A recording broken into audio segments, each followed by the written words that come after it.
नमस्कार दोस्तों, आदिराज क्लास में आपका स्वागत है। मैं प्रवीष चौधरी आपके बीच पिछली कुछ परीक्षाओं में पूछे गए इंपोर्टेंट क्वेश्चन को डिस्कस करने के लिए आया हूं। ये क्वेश्चन जो है आगामी परीक्षाओं के लिए भी इंपोर्टेंट हैं, तो इसलिए आप थोड़ा ध्यान देकर इनको समझें। पहला ही क्वेश्चन है भाई, बोध संगतियों के आयोजन स्थलों को। हर परीक्षा में एक क्वेश्चन यहाँ से बनता ही बनता है। तो बोध संगति जो है वो चार प्रमुख मानी गई है और इन्हें हम राव पक्कू, एक कोड है राव पक्कू, हम इससे याद करेंगे। राव पक्कू का मतलब पहला राजगृह, पहला कहाँ होता भाई राजगृह, दूसरा वैशाली, तीसरा पाटलिपुत्र पाटलिपुत्र और चौथा कुंडलवन, कुंडलवन में हुआ। राजगृह में जो हुआ था वो 483 ईसा पूर्व। देखिए, बौद्ध धर्म में दो मत है, हीनयान और महायान, दोनों का अलग अलग मत है। 483 ईसा पूर्व, और इसकी अध्यक्षता की थी महाकश्यप ने। किसने की थी भाई? महाकश्यप ने। और ये किसके शासनकाल में हुआ था? अजात शत्रु, अजात शत्रु। दूसरा वैशाली में हुआ था 383 ईसा पूर्व, और इसकी अध्यक्षता की थी सब्बा कमीर ने। और इसका किसके शासनकाल में? कालाशोक, 383 ईसा पूर्व सब्बा कमीर कालाशोक ने। और जो तीसरी हुई थी वो हुई थी 251 ईसा पूर्व, 251 ईसा पूर्व पाटलिपुत्र में, और इसकी अध्यक्षता की थी मोगलीपुत्र तीसरे ने, मोगलीपुत्र तीसरे। और किसके शासनकाल में? अशोक के। कुंडलवन जो कि कश्मीर में है, और ये किसके शासनकाल में होती भाई? कनिष्क के। और कब हुई थी? पहली ईस्वी में, पहली ईस्वी में हुई थी भाई। कुंडलवन में हुई थी, कनिष्क के शासनकाल में हुई थी। और इसकी खास बात एक और थी कि इसमें पहली बार उपाध्यक्ष चुना गया था। इसके अध्यक्ष थे वसुमित्र, और दूसरा इसके उपाध्यक्ष थे अश्वघोष। अश्वघोष ने किसकी रचना की भाई? बुद्ध चरित्र की। बुद्ध चरित्र एक फेमस पुस्तक है जिसके राइटर कौन है? अश्वघोष। ठीक है, ये तो इसके हिसाब से राव पक्कू कौन सा ऑप्शन है भाई? राव पक्कू, ये कट गया। राजगृह, वैशाली, पाटलिपुत्र, कुंडलवन, ऑप्शन हो गया डी। तो इस क्वेश्चन का आंसर क्या होगा? डी। तो हम इसके साथ कुछ और चीजों को देखें। अजात शत्रु, देखो अगर हम बात करें मगध साम्राज्य की, तो मगध साम्राज्य के चार फेमस वंश हुए। हर्यक वंश, हर्यक वंश हुआ भाई। दूसरा हुआ शिशुनाग, तीसरा हुआ नंदवंश, और चौथा हुआ मौर्य, जो मगध साम्राज्य का सबसे फेमस था, मौर्य। तो जो अजात शत्रु था ये मौर्य बिंबिसार, हर्यक वंश की स्थापना की थी बिंबिसार ने। हर्यक वंश की स्थापना की थी भाई बिंबिसार। बिंबिसार का पुत्र था अजात शत्रु, और अजात शत्रु का पुत्र था उदयन। अजात शत्रु ने अपने पिता की हत्या की और उदयन ने अजात शत्रु की। बिंबिसार ने अजात शत्रु की हत्या की और अजात शत्रु की हत्या उसके पुत्र उदयन ने की, इसलिए इस वंश को पितृहंता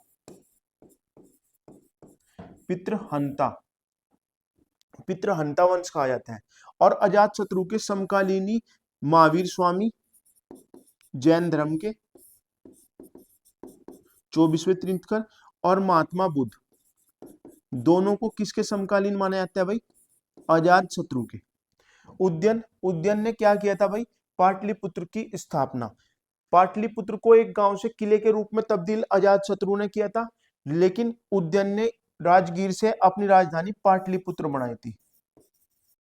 पाटलिपुत्र को राजधानी बनाने का श्रेय किसे जाता है भाई? उदयन को। अब जो कालाशोक थे वो किस वंश के थे? शिशुनाग वंश के।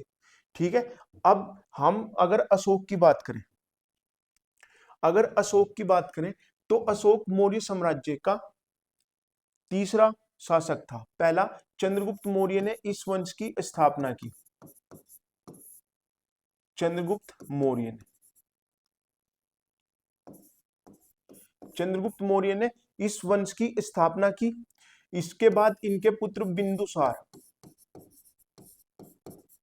और उनके पुत्र अशोक हुए, जिनके शासनकाल में 251 ईसा पूर्व 251 ईसा पूर्व क्या हुआ भाई? तीसरी बौद्ध संगति हुई। 251 में इनका 251 से पहले एक 261 ईसा पूर्व एक कलिंग युद्ध हुआ। और कलिंग युद्ध का वर्णन जो है वो 13वें शिलालेख में है। कलिंग युद्ध का जो वर्णन है वो 13वें शिलालेख में है। 261 ईसा पूर्व जब कलिंग युद्ध हुआ तो उस युद्ध ने अशोक का क्या किया? हृदय परिवर्तित कर दिया। वो एक चंडाशोक राजा से धम्मशोक राजा बन गया। चंडाशोक राजा से धम्माशोक राजा के रूप में परिवर्तित हो गया कलिंग युद्ध के कारण। इसका वर्णन किस में मिलता है? 13वें शिलालेख में मिलता है। और 261 ईसा पूर्व से 10 साल बाद 251 ईसा पूर्व उसने एक बौद्ध संगति कराई। कहां पे? मोगलीपुत्र तिस्से की अध्यक्षता में पाटलिपुत्र में। अब कुंडलवन किसके लिए फेमस रहेगा? कि इसमें पहली बार दो संगत वो हुए, अध्यक्ष और उपाध्यक्ष। कई बार क्वेश्चन पूछा गया कि वह कौन सी बौद्ध संगति थी जिसमें पहली बार उपाध्यक्ष चुना गया। तो पहली बार उपाध्यक्ष किसमें चुना गया था भाई? चौथी में। और इसके राजा कौन थे? कनिष्क। कुषाण वंशीय एक राजा थे कनिष्क। तो ये था पहले क्वेश्चन का पोस्टमार्टम भाई। अब नेक्स्ट क्वेश्चन देखो।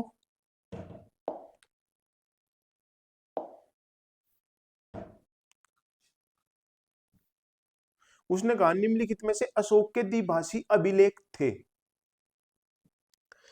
मतलब वो कहना चाह रहा कि इनमें से कौन सा ऐसा अभिलेख था जो दो भाषाओं में था। तो उनमें से जो अशोक के अभिलेख थे उनमें से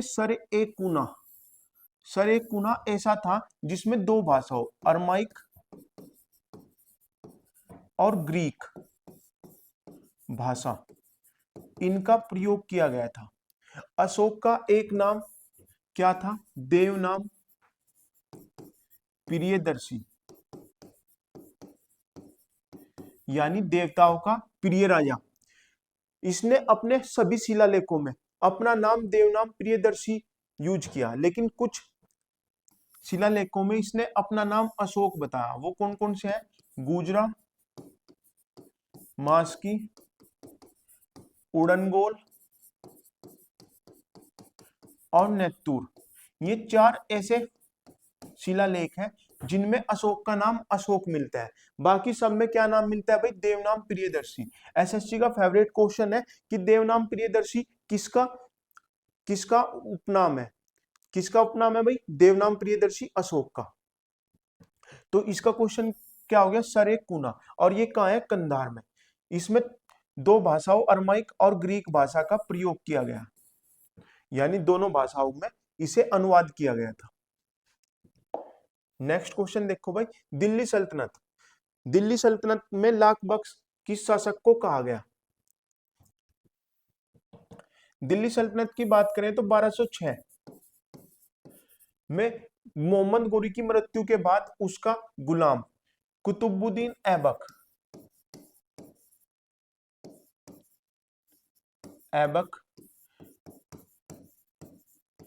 गद्दी पर बैठा। ठीक है, 1206 से 1210 तक।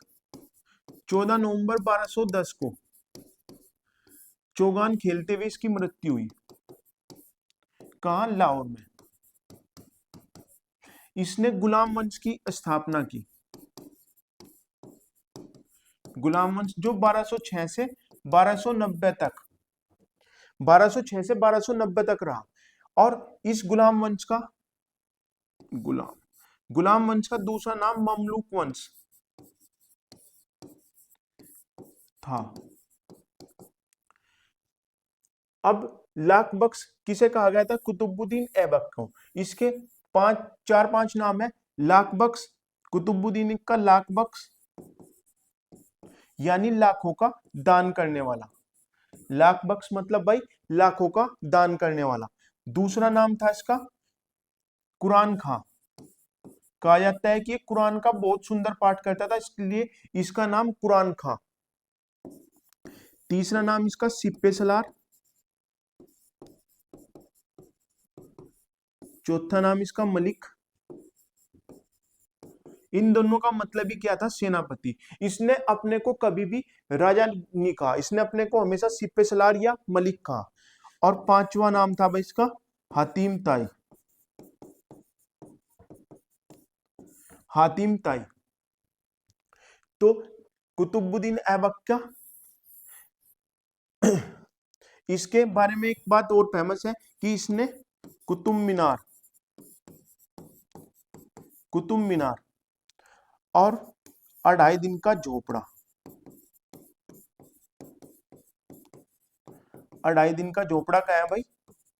2.5 दिन का झोपड़ा एक संस्कृत विश्वविद्यालय था जिसमें कुतुबुद्दीन ऐबक 2.5 दिन तक रहा, तो इसलिए उसे 2.5 दिन का झोपड़ा कहा गया और उसे बाद में मस्जिद में तब्दील कर दिया। तो 2.5 दिन का झोपड़ा मस्जिद कहाँ है भाई?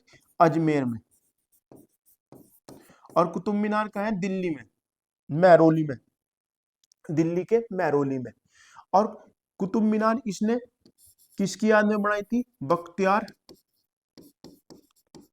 काकी। इसके जो गुरु थे बख्तियार काकी, उसकी याद में इसने कुतुब मीनार बनाई थी। बख्तियार काकी। अब इस भारत में बनने वाली पहली मस्जिद कुव्वत उल इस्लाम। बहुत बार क्वेश्चन पूछा गया भाई कि कुव्वत उल इस्लाम की भारत में बनने वाली पहली मस्जिद कुव्वत उल इस्लाम किसने बनाई थी? कुतुबुद्दीन ऐबक ने। दूसरी मस्जिद थी 2.5 दिन का झोपड़ा। लेकिन कई बार क्वेश्चन ये भी पूछा गया कि भारत में बनने वाली पहली इस्लामिक पद्धति के अनुसार पहली मस्जिद कौन सी है, यानी जिसकी नींव खोदकर बनाई गई हो, तो वो अलाउद्दीन खिलजी ने बनाई थी, जमायत खाना मस्जिद। ये किसने बनाई थी भाई? अलाउद्दीन खिलजी ने बनाई थी जमायत खाना मस्जिद। तो भारत में बनने वाली पहली मस्जिद कुव्वतुल इस्लाम और इस्लामिक पद्धति पर बनने वाली पहली मस्जिद जमायत खाना मस्जिद। तो ये था तीसरा क्वेश्चन। अब नेक्स्ट क्वेश्चन देखो। यदि मैं अपने एक गुलाम को पालकी में बिठा दूं तो मेरे आदेश पर मेरे सभी सरदार उसे कंधों पर बिठाकर ले जाएंगे। यह कथन किसका है? क्वेश्चन नंबर 4 देखो भाई, ये किसका है? ये है सिकंदर लोदी।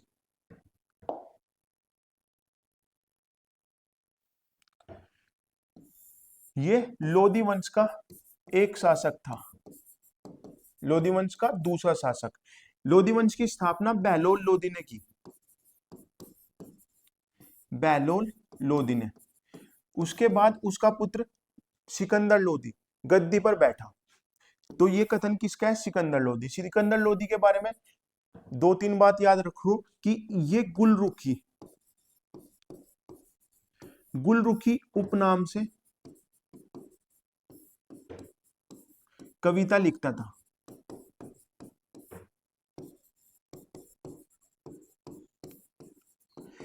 और इसने पहली बार मुस्लिम महिलाओं को मजारों पर जाने के लिए प्रतिबंध किया और मुस्लिमों को ताजिया निकालने पर, मोहर्रम के दौरान जो ताजिया निकलता है उसे निकालने पर भी प्रतिबंध किसने लगाया? सिकंदर लोदी ने। इसने 1504 ईस्वी में जो आधुनिक आगरा है, आगरा नगर की नींव रखी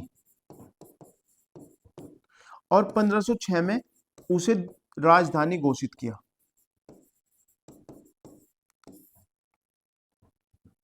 अपनी राजधानी घोषित किया 1506 में आगरा को, किसने? सिकंदर लोदी ने। और इसी ने जो आज तक भी गजे गज का प्रयोग करते हैं ना, तो गजे सिकंदरी भी इसी की देन है। किसकी भाई? सिकंदर लोदी की। इसके बाद गद्दी पे बैठा इब्राहिम लोदी। इब्राहिम लोदी के लिए क्या फेमस है? पानीपत का प्रथम युद्ध 1526 ईस्वी में, इसमें बाबर ने इसे हरा दिया था।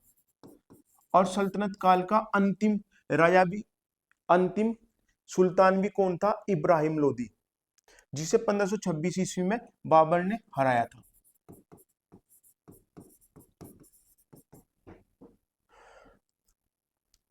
तो क्वेश्चन नंबर 4 का आंसर हो गया भाई सिकंदर लोदी।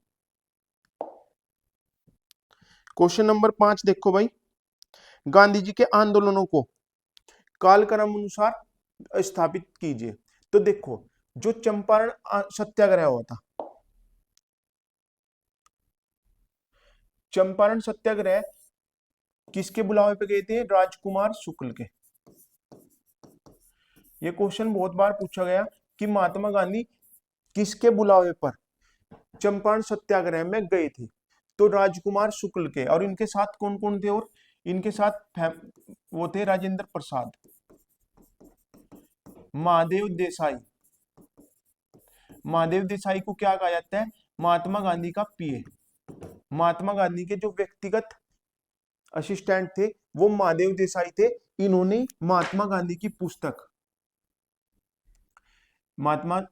की पुस्तक सत्य के साथ मेरा प्रयोग, जो मूल भाषा कौन सी थी? महात्मा गांधी की पुस्तक सत्य के साथ मेरा प्रयोग मूल रूप से गुजराती भाषा में लिखी गई थी और इसका अंग्रेजी में अनुवाद महादेव देसाई ने किया। और क्या? My experiment with truth. किस नाम से किया भाई? My experiment with truth. तो चंपारण सत्याग्रह जो हुआ था वो 1917 में हुआ था, ठीक है। और भारत छोड़ो आंदोलन 1942 में। तो ए का सी तीसरा और बी का डी का पहला। कौन सा ऑप्शन है भाई? C option. तो खेड़ा आंदोलन सत्याग्रह कब हुआ? 1918 में। और सविनय अवज्ञा आंदोलन 1930 में। सविनय अवज्ञा आंदोलन ही कैंसिल करके इन्होंने इरविन समझौता किया था। इरविन समझौता कब हुआ था? 1931 में। और इरविन समझौते के कारण ये दूसरे द्वितीय गोलमेज सम्मेलन में भाग लेने इंग्लैंड गए थे। इरविन समझौते के अनुसार ही महात्मा गांधी द्वितीय गोलमेज सम्मेलन में भाग लेने गए थे। और कौन से जहाज से गए थे? राजपुताना एक जहाज था, उसके द्वारा महात्मा गांधी इंग्लैंड गए थे, ठीक है। और भाई भारत छोड़ो आंदोलन कब शुरू हुआ था? 1942 में। 8 और 9 अगस्त को बंबई से शुरू हुआ। और अंग्रेजों भारत छोड़ो, अभी एसएससी ने एक क्वेश्चन पूछा था, अंग्रेजों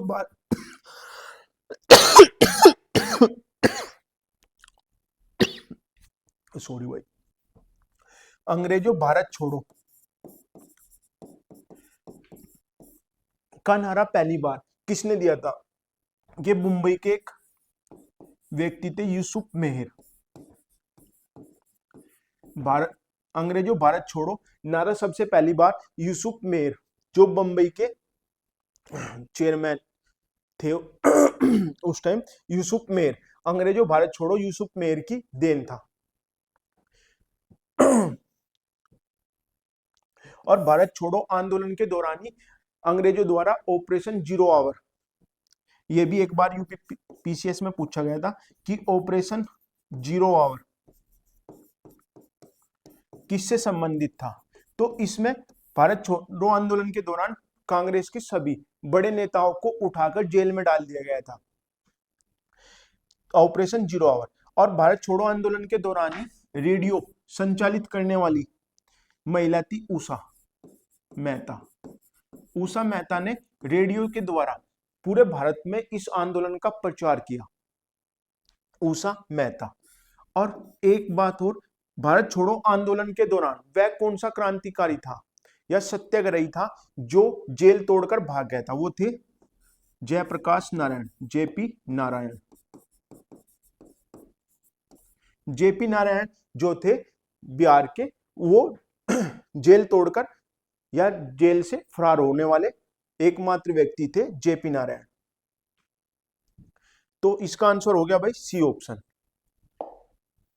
नेक्स्ट क्वेश्चन देखो, भारत में मुस्लिम राज का संस्थापक किसे माना जाता है? भारत में मुस्लिम राज का संस्थापक, जब 1191 में मोहम्मद गोरी पहली बार हारा, तराइन के 3 युद्ध माने जाते हैं। तराइन का प्रथम युद्ध 1191 मोहम्मद गोरी की हार, मोहम्मद गोरी की हार हुई, और दूसरे में इसकी जीत हुई। किसके खिलाफ? पृथ्वीराज चौहान, पृथ्वीराज चौहान जिन्हें राय पिथौरा तृतीय, राय पिथौरा की उपाधि थी, जिनके पास क्या उपाधि थी भाई? राय पिथौरा की। और इनके दरबारी कवि चंद्र बरदाई ने पृथ्वीराज रासो लिखी, जो इनके मित्र भी थे, पृथ्वीराज रासो, और जिसे इनके पुत्र ने पूरा किया। ठीक है, तो मोहम्मद गोरी ने जब पृथ्वीराज चौहान को हरा दिया, उसी समय भारत में मुस्लिम राज की स्थापना हुई। तो मुस्लिम राज की वो किसे मिलती है भाई? मोहम्मद गोरी को। और जैनुद्दीन बाबर ने भारत में मुगल काल के संस्थापक माने जाते हैं जैनुद्दीन बाबर, जिनकी आत्मकथा बाबरनामा में भारतीय मौसम की जानकारी मिलती है। भारतीय मौसम की जानकारी कहां से मिलती है भाई? बाबरनामा से भी मिलती है। और बाबरनामा जो फेमस पुस्तक है वो किस भाषा में है? तुर्की भाषा में। मुगल काल में जो बादशाह हुए, उनमें से सिर्फ 2 ने अपनी आत्मकथा स्वयं लिखी। आत्मकथा का मतलब ही खुद लिखना होता है। तो बाबरनामा, और एक लिखी जहांगीर ने, तुजुके जहांगीरी।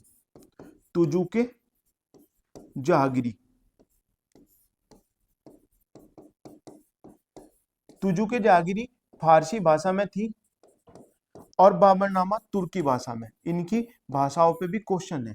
और बाबरनामा में 2 भारतीय राजा, एक तो राणा सांगा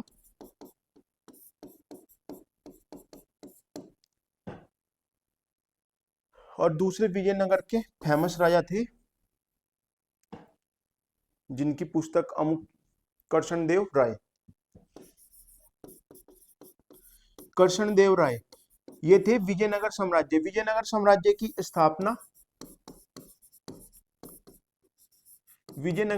की स्थापना 2 भाई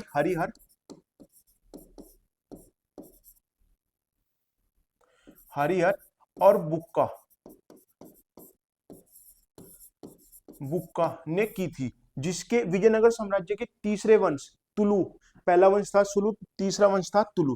तुलु वंश का एक फेमस राजा हुआ कृष्णदेव राय, जिसके दरबार में निकोल कांटी एक विदेशी आया था। इसकी 3 फेमस पुस्तक हैं, अमुक्त माल्य, दूसरी उषा परिग्रह और तीसरी जामवंती कल्याणम, जो संस्कृत भाषा में थी। उषा परिग्रह और अमुक्त माल्य इसकी तेलुगु भाषा में फेमस पुस्तक थी। और कृष्णदेव राय के दरबार में, जैसे शिवाजी के दरबार में अष्टप्रधान रहते थे, इसके दरबार में अष्टदिग्गज रहते थे। अगर क्वेश्चन ये आया अष्टदिग्गज किसके दरबार में रहते थे, तो अष्टदिग्गज जो थे भाई वो कृष्णदेव राय के दरबार में रहते थे, और जो कि तेलुगु साहित्य के फेमस कवि थे। तेलुगु साहित्य के फेमस कवि अष्टदिग्गज किसके दरबार में रहते थे? कृष्णदेव राय के। और इनमें जो फेमस था वो पेद्दन था। ये भी क्वेश्चन पूछा गया है कि पेद्दन किसके दरबार में रहते थे। अष्टदिग्गज किसके दरबार में रहते थे भाई? कृष्णदेव राय के दरबार में। इल्तुतमिश को क्या कहा जाता है भाई? इल्तुतमिश को गुलामों का गुलाम, गुलामों का गुलाम। ऐसा क्यों? क्योंकि मोहम्मद गोरी का जो गुलाम था वो कुतुबुद्दीन ऐबक था, और कुतुबुद्दीन ऐबक ने इल्तुतमिश को खरीदा था। तो गुलाम का गुलाम, और ये इसका गुलामों का गुलाम भी था और इसका दामाद भी था। किसका? कुतुबुद्दीन ऐबक का दामाद। और जिस समय ऐबक की मृत्यु हुई, उस समय ऐबक की मृत्यु के समय इल्तुतमिश बलिया का गवर्नर था, जब आराम शाह गद्दी पे बैठा था। ठीक है, इसने कुछ सिक्के चलाए थे, जीतल और टका। आगे पढ़ेंगे उन्हें। उसने कहा सिंधु सभ्यता की जनसंख्या मिश्रित प्रजाति की थी, निम्नलिखित में से कौन सी इसमें शामिल नहीं थी? तो उसमें शामिल कौन नहीं थी? नेग्रिटो नहीं थी भाई। ये तीनों सिंधु सभ्यता की थी। सिंधु सभ्यता एक ग्रामीण सभ्यता थी। हड़प्पा कैसी थी? नगरीय, जबकि ग्रामीण सिंधु सभ्यता ग्रामीण सभ्यता थी। ठीक है, तो इसके लिए नेग्रिटो। नेक्स्ट क्वेश्चन देखो भाई, निम्नलिखित सिंधु स्थलों में से घोड़े की अस्थियों के अवशेष कहां से मिले हैं? तो कहां से मिले भाई? सुरकोटड़ा।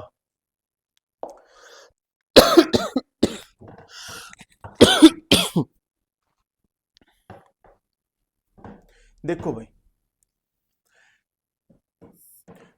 इसके घोड़े के अवशेष कहां से मिले भाई? सुरकोटड़ा। सुरकोटड़ा की जो खोज की थी वो जगपति जोशी जी द्वारा 1964 में की गई। किसके द्वारा भाई? जगपति जोशी के द्वारा 1964 में की गई। चंदूड़ों से हमें जुगर झांगर एक संस्कृति है, यह भी पूछा गया है कि जुगर झांगर संस्कृति हमें कहां से मिली? चंदूड़ों से। लोथल जो है वो भोगवा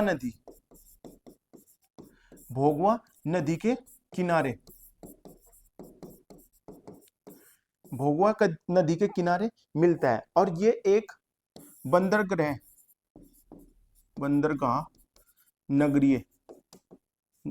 नगर था, जहां मोती के कारखाने थे, मोती बनाने के कारखाने थे।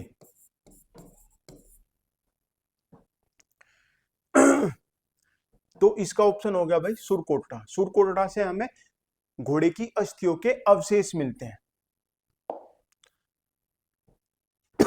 बुद्ध के जीवन से संबंधित बौद्ध धर्म के प्रतीकों को सुमेलित कीजिए। तो बुद्ध के जीवन से संबंधित जो बुद्ध कौन थे भाई? बौद्ध धर्म के संस्थापक महात्मा बुद्ध।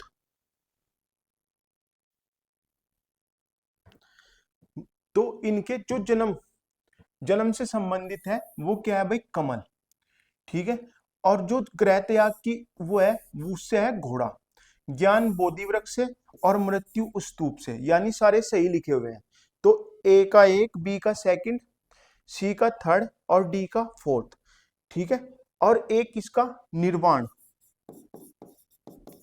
निर्वाण से संबंधित कौन है? पदचिन्ह।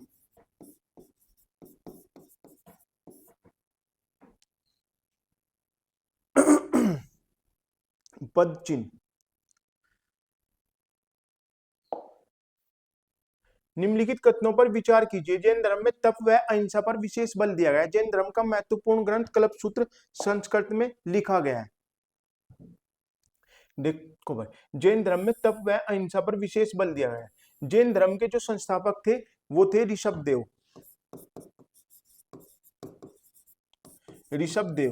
पहले तीर्थकर कौन थे? ऋषभदेव। और ऋषभदेव का उल्लेख कहाँ मिलता है भाई? ऋग्वेद में। और इसके 24वें तीर्थकर, जैन धर्म को फेमस करने वाले थे 24वें तीर्थकर महावीर स्वामी।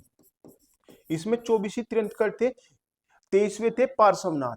ठीक है। और जैन धर्म में एक संथारा विधि थी। संथारा विधि मतलब अन्न जल को त्याग करके अपनी इच्छित मृत्यु प्राप्त करने को संथारा विधि कहा जाता था, जिसे लेखना विधि भी कहा जाता है। और संलेखना विधि द्वारा अपने प्राण त्यागने वाले फेमस राजा थे चंद्रगुप्त मौर्य। मौर्य वंश के संस्थापक, बिंदुसार के पिता और अशोक के बाबा चंद्रगुप्त मौर्य, जो महान चाणक्य के शिष्य थे। इन्होंने अपनी संलेखना विधि द्वारा चंद्रगुप्त मौर्य ने अपनी मृत्यु प्राप्त की। तो इसमें तप व अहिंसा को माना गया है। और इसमें युद्ध एवं कृषि कार्य की मनाही है। युद्ध व कृषि कार्य की मनाही है। तो नेक्स्ट क्वेश्चन देखो भाई। उसने कहा गुप्त वंश के किस शासक ने सर्वप्रथम महाराज धीराज की उपाधि धारण की? देखो भाई, गुप्त वंश भारतीय इतिहास का स्वर्ण युग किसे कहा जाता है भाई? गुप्त वंश को। गुप्त वंश के संस्थापक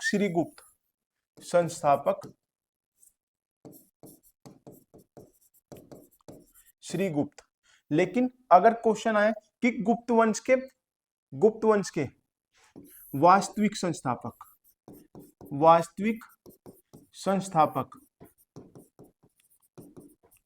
तो वास्तविक संस्थापक थे चंद्रगुप्त प्रथम, और इन्होंने महाराज धीराज की उपाधि धारण की। महाराज धीराज की उपाधि धारण करने वाले व्यक्ति थे चंद्रगुप्त प्रथम। समुद्रगुप्त को भारत का नेपोलियन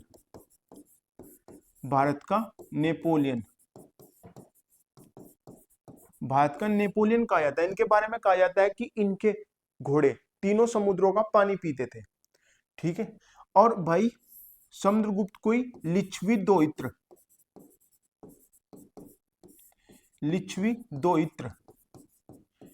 कहा जाता है। भारतीय इतिहास में दो राजा ऐसे फेमस राजा हैं जो एक महान पिता के पुत्र और एक महान पुत्र के पिता थे। पहला था बिंदुसार। ये एक महान राजा चंद्रगुप्त मौर्य के बिंदुसार चंद्रगुप्त मौर्य महान के एक महान शासक के पुत्र थे। और बिंदुसार एक महान शासक अशोक के पिता थे। ऐसे ही समुद्रगुप्त खुद महान और महान शासक चंद्रगुप्त प्रथम, जिन्होंने महाराज धीराज की उपाधि ली। चंद्रगुप्त के महान शासक चंद्रगुप्त के पुत्र समुद्रगुप्त, एक महान शासक चंद्रगुप्त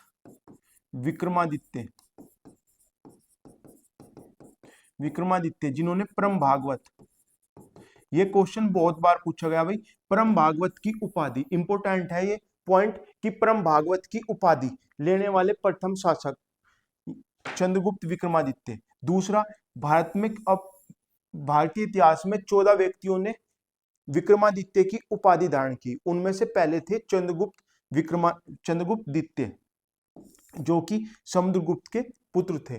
चंद्रगुप्त जो था वो इनकी माता लिच्छवी साम्राज्य की राजकुमारी थी, इसलिए इन्हें लिच्छवी दोहित्र भी कहा जाता है। ठीक है भाई। चंद्रगुप्त द्वितीय की उपाधि क्या होगी? परम भागवत। और पहली बार स्वर्ण सिक्के जारी करने वाला स्वर्ण सिक्के जारी करने वाला भी कौन थे? गुप्त साम्राज्य। परम भागवत। अभी तक भारतीय इतिहास में 14 व्यक्तियों ने विक्रमादित्य की उपाधि धारण की। प्रथम राजा थे चंद्रगुप्त विक्रमादित्य और अंतिम राजा थे हेमू। कौन थे भाई? हेमू। सती प्रथा का सर्वप्रथम कालंकित स्मारक किस स्थान पर है? तो ये एरन अभिलेख। सती प्रथा का जो उल्लेख मिलता है भाई, वो सती गुप्त प्रथा का जो सर्वप्रथम कालांकित स्मारक है वो एरन अभिलेख है, जो भानुगुप्त का है। भानुगुप्त के द्वारा 510 ईस्वी में बनवाया गया। एरन कहाँ है? एमपी में, मध्य प्रदेश। और इसमें उसके सामंत गोपराज, जिनकी मृत्यु हुणों के खिलाफ युद्ध करते हुए हो गई थी, गोपराज, उसका एक सामंत था गोपराज। उसकी पत्नी सबसे पहली बार सती हुई जिसका उल्लेख मिलता है एरन अभिलेख में, गोपराज की पत्नी। और ये एरन अभिलेख किसका है भाई? भानुगुप्त का। अगर सती प्रथा की बात आधुनिक काल में करें तो सती प्रथा का अंत विलियम बेंटिंग ने, किसने किया भाई? विलियम बेंटिंग ने किया। कानून नंबर 17 नंबर कानून बनाकर। किसकी सहायता से? राजा राम मोहन राय। राजा राम मोहन राय के द्वारा सती प्रथा का अंत किया विलियम बेंटिंग ने 17 नंबर कानून बनाकर।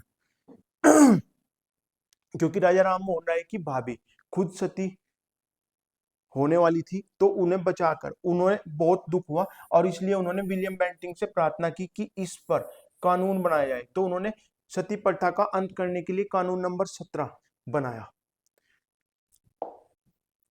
अगला देखो, कुतुबुद्दीन ऐबक की मृत्यु के पश्चात उसका तत्कालिक उत्तराधिकारी कौन बना? तो उसका तत्कालिक उत्तराधिकारी कौन बना भाई? उसका पुत्र आराम शाह, जो कि नाम के अनुसार ही क्या था? आराम करता था। तो इसका जो दामाद था इल्तुतमिश, ये बलिया का गवर्नर था, प्रांतपाल था। तो इसने क्या किया? आराम शाह को आकर गद्दी से हटा दिया और खुद इल्तुतमिश इल्तुतमिश गद्दी पर बैठा। ये गुलाम वंश के अंदर ही, जैसे कुतुबुद्दीन ऐबक का वंश था ममलूक वंश, तो इसके वंश को कहा जाता था इलबारी वंश। ठीक है, इलबारी वंश। इसके फेमस बात क्या है कि इसने तुर्काने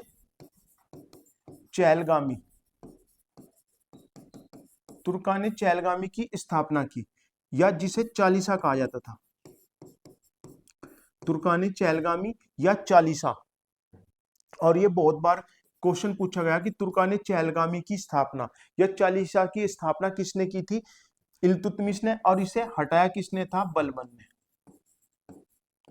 बलबन, जिसकी लौह एवं रक्त की नीति थी। लौह एवं रक्त की नीति धारण करने वाला व्यक्ति कौन था भाई? बलबन। लौह एवं रक्त की नीति। ठीक है, तो इस इल्तुतमिश। और नसरुद्दीन कौन था? इल्तुतमिश का पुत्र। इल्तुतमिश ने अपने लिए एक क्या मकबरा, इल्तुतमिश ने अपने लिए जो मकबरा बनाया था उसमें उसका पुत्र नसरुद्दीन को दफनाया गया था। किसको दफनाया गया था भाई? नसरुद्दीन को। तो ये क्वेश्चन भी यूपीएसआई में पूछा गया था कि वह कौन सा शासक है जिसके मकबरे में उसका पुत्र दफन है? तो कौन है? इल्तुतमिश का मकबरा। और ये कहाँ है? दिल्ली में। नेक्स्ट क्वेश्चन देखो भाई, किसकी देखभाल का उत्तरदायित्व दीवाने खालसा के पास था? तो दीवाने खालसा मुगल काल में भूमि थी दीवाने खालसा।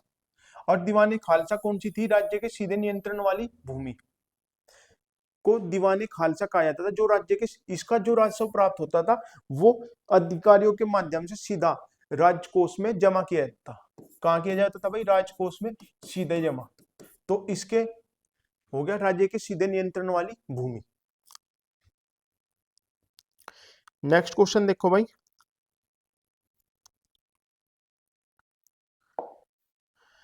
अपनी किस विजय के संस्मरण स्वरूप अकबर ने फतेहपुर सीकरी में बुलंद दरवाजा बनवाया था? तो देखो, अपनी किस विजय के संस्मरण में, तो कौन सी विजय थी भाई? वो गुजरात विजय। गुजरात विजय 1572 ईस्वी में विश्व का सबसे तीव्रगामी युद्ध, सबसे तीव्रगामी युद्ध, यह भी क्वेश्चन पूछा गया था कि विश्व का सबसे तीव्रगामी युद्ध कौन सा था? तो गुजरात विजय 1572 और 1601 ईस्वी में असीरगढ़ का किला। एक बार एसएससी में खुद, एसएससी सीपीओ में मेरे पास खुद क्वेश्चन आया था कि किस किले को दक्कन की चाबी कहा जाता था? किस किले को दक्कन की चाबी कहा जाता था? तो असीरगढ़ के किले को दक्कन की चाबी कहा जाता था। किस किले को भाई? असीरगढ़ के किले को दक्कन की चाबी कहा जाता था। और ये हुआ था 1601 में। तो 1602 ईस्वी में उसने फतेहपुर सीकरी, फतेहपुर सीकरी की स्थापना किसने की थी? फतेहपुर सीकरी की स्थापना भी भाई अकबर के द्वारा की गई थी। और इसकी बुलंद दरवाजा की स्थापना उसने 1602 ईस्वी में की। फतेहपुर सीकरी में पंचमहल, शेख सलीम चिश्ती की दरगाह,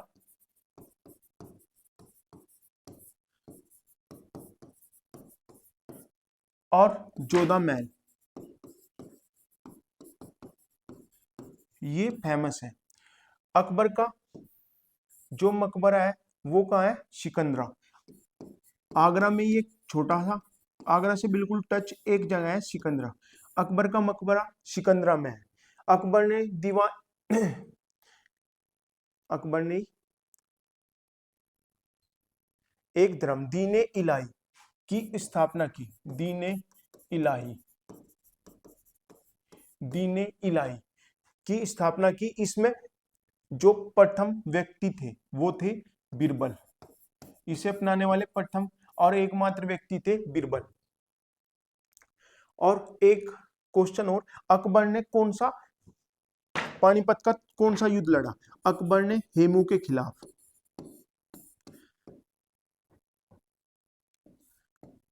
1556 ईस्वी में हेमू के खिलाफ पहला युद्ध 1526, दूसरा 1556 में हेमू के खिलाफ युद्ध लड़ा था, पानीपत का दूसरा युद्ध। ठीक है, बाकी क्वेश्चनों के लिए आप देखते रहिए हमारी क्लास। जय हिंद, जय भारत। आपको क्वेश्चन कैसे लगे जरूर बताएं। जय हिंद, जय भारत।